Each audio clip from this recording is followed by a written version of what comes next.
So for my new program, I've been doing a lot of interview calls with typically women who either have started a business or work 9 to 5 and have had thoughts about a new business, or don't work and just think that maybe they want to start their own business. I did this because I wanted to get a lot of feedback, feelings, and I stumbled upon this conversation with somebody I was on the call with, a friend of mine actually, and she coined a term that I actually really love. Before I tell you what it is though, I want to get into this trap that we kind of been sold, this idea that if you have your own business, you're going to have all this time. And back in my day when I was working in a corporate job 9 to 5, I had this epiphany where I thought, oh my gosh, one day I'm going to have kids and I don't want to have to worry about, only having my mat leave or having to leave work early to help them or miss out on volunteering and all these. I just had this, I call it my quarter life crisis. I think I was only 25 at the time. And that was one of the big kick in the pants for me to go start my own business. And I did them both at the same time for quite a while until I jumped into entrepreneurship full time.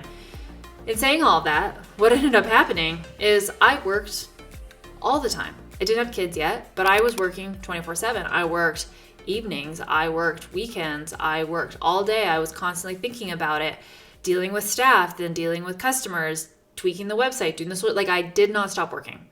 And it's interesting that we have this idea of, I don't want to answer to the man, but just so you know, once you become your own boss, you are the man, woman, you are all the things to all the people. Everybody comes to you with the problems. And so after going through that and having that first business, having both my girls at the time, it was chaos.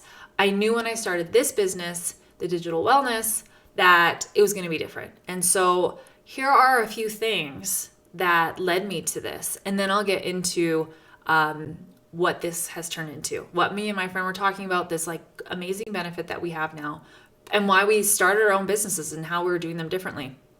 So the first thing you want to do is have boundaries. That's number one. And there's a lot of layers to this, okay? We talk about boundaries a lot these days, and we have to have them with if you have employees, you need to have boundaries with your employees. You need to have boundaries with your social media. Do you need to be on your phone all the time? Those things have been game changers for me. I don't have any employees right now, and that's very much on purpose. I've had a few contractors that I work with, which is totally different. But when it comes to even my social media consumption or being on my phone, everything can turn into work if I let it. So it's kind of been great, especially with my kids getting older, is I just set a hard boundary. I clock out at 4:30, 5. Even now I kind of push it, which I shouldn't. But I do not work really in the evenings anymore, and I make sure I set up my schedule for that. I really think, is this going to matter if I get this done right now, or is it okay till tomorrow? Right? I also like to do the big three. What are the big three? Sometimes it's more the things that I have to get done today. I always make sure I get those done. The rest of the work can wait for the next day, because when you own your own business, there will always be more work to do. There just will. Your list is never ending. And if you are running off a continual to-do list, you will never feel good, because you'll never feel like you get to the end of it. Whereas if you take the top three, what you have to get done that day, you will feel accomplished and you'll feel okay turning the lights off, shutting it away. And that kind of comes to the biggest boundary, is that you have to have it with yourself. You need to set those boundaries with yourself so that you don't do the work. You are okay shutting off. It's going to be okay the next day. And with your clients, set those boundaries up where, maybe it's in your contracts, maybe it's somewhere on your website or you have an automatic reply that says, I'll get back to you in 2 business days, or I don't respond to text. Don't DM me. If you need something for work, send it in an email and I'll respond between this hour and this hour. Those little adjustments make a huge difference with you feeling like you're always working, or having that expectation that you need to get back to clients right away. And a lot of the work, when you're a service provider in the digital space, you become friends with a lot of your clients. And sometimes that work professionalism boundary gets really blurred. So if you set those up, people will respect them. But you also have to. It goes both ways. You can't start DMing them stuff about work and then expect them not to, send you text message back. So that's the big one. Set up some boundaries. That's going to help you keep your space compartmentalized from work to personal life. Okay.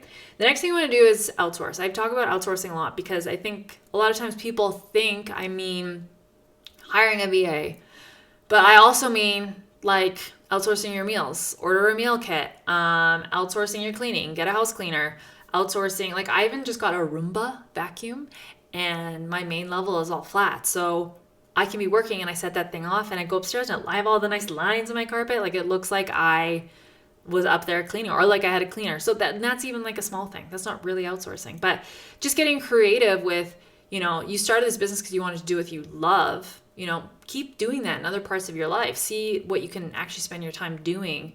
If you like cooking, then, cook. But if you don't, outsource it.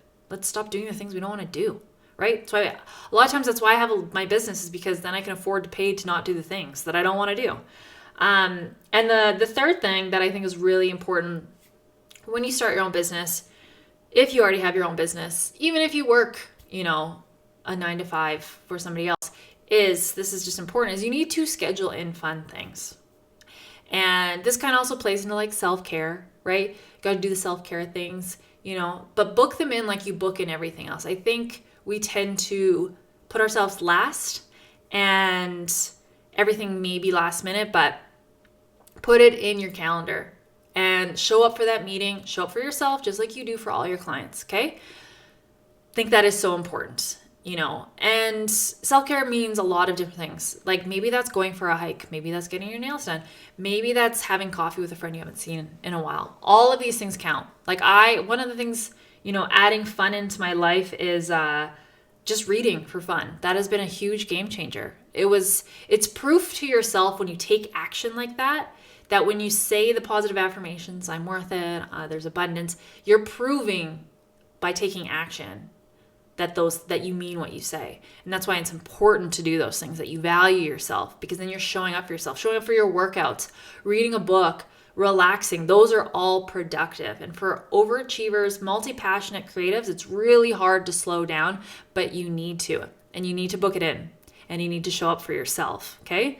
So what these 3 things led to, which my friend so perfectly coined, was time affluence. And I think so many times when we start businesses, we really focus on the wealth side of it, the monetary side of it. It's great to have this money, then it creates all this freedom, but we get caught up trying to make more money that we lose the freedom. So by, implementing some of these strategies, you will start to create that time affluence, which is what a lot of us really actually started these things for in the first place, was to have that time to do the things we love. So look at your days right now. There's an exercise for you. The next week, start to just start to block your time. Don't do it beforehand. Just see where you're spending your time. Give yourself a baseline, right? Block out what you're doing day to day and see where you can make some adjustments. See where you can maybe get rid of some tasks, put in some different ones, make some other ones smaller, right? If you're not doom scrolling, maybe you can get a little bit more work done, or maybe you can take that time off and just go stand outside and get some fresh air. So look at your time, get that freedom back in there, and start enjoying this process, because after all, that's why we started it.